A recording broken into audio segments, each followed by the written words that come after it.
It's Wasabi, welcome back to the channel. Today's battle's on the Ensk map and we're with No Sana, No Life, who's one of the good players in the NWA clan. We managed to get them into our previous clan in the campaign, previous campaign, and they really played well, so we know he's a good player. Now he's in the IS-7 and it's a full tier 10 game, so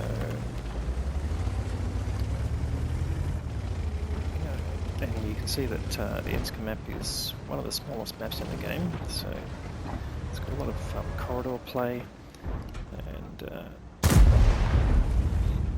one of the best skills you can use for most of the map is side scraping. Now, one of the advantages of the IS-7 is it's got spaced armour on the sides, so it can bounce quite a lot of shells. It's got the typical pike nose front that you've seen in the IS-3 and related tanks through the game. But, yeah, just looking for targets at the moment. I did make a snapshot into the field. Oh, there we go. First shot into a pattern. So that pattern's pushing up quite aggressively. In fact, the whole enemy is really pushing pretty hard on this particular front. The city itself is not being defended that well by the enemy, but they do have an object 268B5 there, although that's a bit of a squishy tank destroyer. So just going to see how this game plays out. Alright, early days yet, but he's got one damaging shot in, a small amount of assisted damage. There's an FV4005, so he goes into a sort of reverse side scraping mode here. Puts a shot towards the FV. Unfortunately, that doesn't connect. And he's only got a small number of standard rounds here, so he switches now. There's Type 5 heavy there, so not surprisingly switching to his premium round. It's a 130mm gun on the IS-7, of course. You should be familiar with this. This tank has been in the game pretty much from the start. I think this and the mouse were the two original heavy tanks played at tier 10.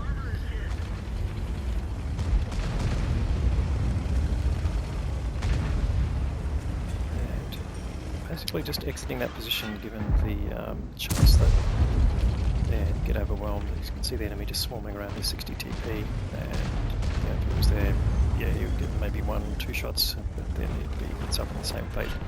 And what you can do here now, again, take up a side scraping position, wait for the enemy to cross the rail tracks. You saw him take a sort of snapshot at the T110E4 who was crossing. This is one of the weaknesses of the Soviet heavy tanks, is they don't have vertical stabilizers, so snapshotting is not one of their strengths. You pretty much have to stop your tank and wait for the aim to pull in and then shoot. It's just very risky to fire on the move.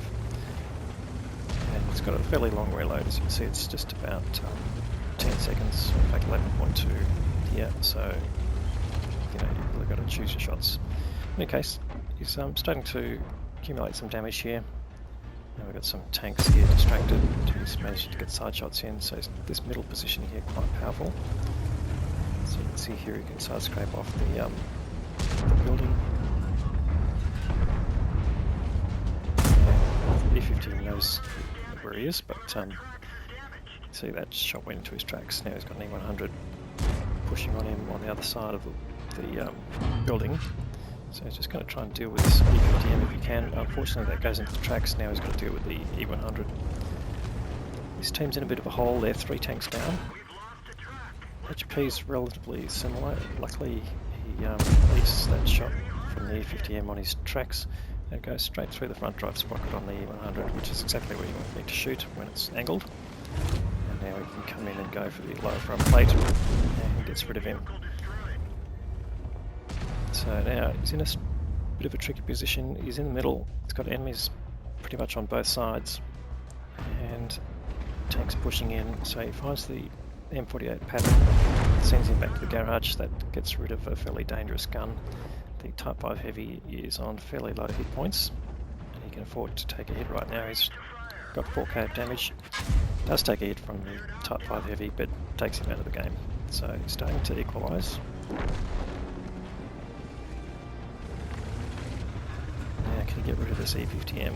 So that's his next target. He starts to push in on him. Luckily he's got some protection from these dead tanks here. Does take a hit from the E50M, but puts a shot in on the move, which is a good result. And now the E50M, maybe he's got a damaged gun or something, but you'd think he'd reload the IS-7, but he gets the killing shot instead. So here we go, pretty fluid game here. Now they are down again, so this game is really in the balance. What can Nosana do? Catches the T-62 crossing, eats the shot, but unfortunately doesn't connect. Another missed shot on the move. You see here taking a backwards line across the railway line. Quite a smart move here. There's the FV4005 again. Doesn't want to get in the way of that gun. That could literally take him out of the game right at this stage. If he gets a penetrating shot, and he catches the Gorilla 15 crossing. Puts a nice hit into him and reverses back down the train tracks just to keep the strongest part of his tank towards where that FV might be. Luckily he's in a different row of the railway lines, but here comes the Gorilla 15 again. Puts another nice shot in. Does take a hit from the FV, but luckily that one doesn't penetrate. Only does 300 odd damage. That could easily do over 1100, but he is now literally one-shottable to the FV, so time to basically take the lesser of two evils and push in on the Gorilla 15. You can't see the target, but no, yes he can now. Luckily he gets another shot in on the move on the Gorilla 15, so putting a bit of a lie to the typical stats for this gun. And now the Gorilla 15 is in a bit of a battle here with a FOC 155, isn't looking at him, and he gets the killing shot in. So 5 kills now to Nosana. It's just him and FOC 155, and finally they've got the edge on the enemy team.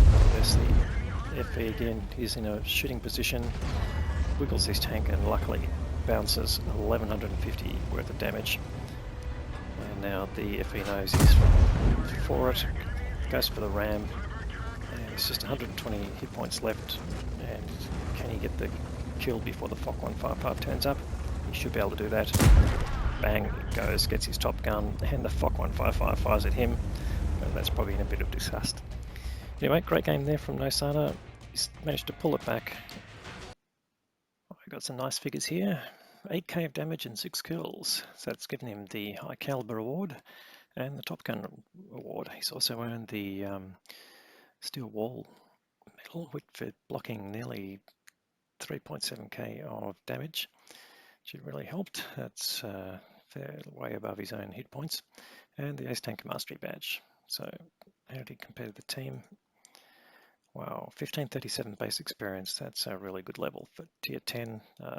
The FOC 155, who finished at the end, also ended up with pretty handy totals there, over 4k and 5 kills and 1161. Could have earned an Ace Tanker as well, so well done to Potcheck. And on the enemy team, pair of IS-7s basically topped the list there, but none of them quite cracked 3k there, although the Type 5 did 4.3 and the Patton did really well with 3.7, but yeah, didn't quite pull off the game that he probably wanted to play. But anyway, yeah, pretty tough game. The enemy really owned most of the game, and Nosana basically helped pull that back from the end and ensure the win. So great play there. So 25 shots fired in an IS-7, that's a fabulous amount. Kept his gun working through the whole match pretty much. 20 hits and 19 penetrations, so very good shot selection. And that helped his total there. So had some mission payouts there, earning 90k there, and that really offset the cost of ammunition and premium consumables, so he ended up making a profit of 60k. Without that, though, he would have been in the hole, but that's tier 10 for you. So great game there from Nosana. Very much appreciate the content. If you like watching the video, however, please give it a thumbs up. That'll help spread the cheer to other people. If you haven't subscribed to the channel already, please consider doing that. We'll have more great content like this to follow. Thanks very much for watching.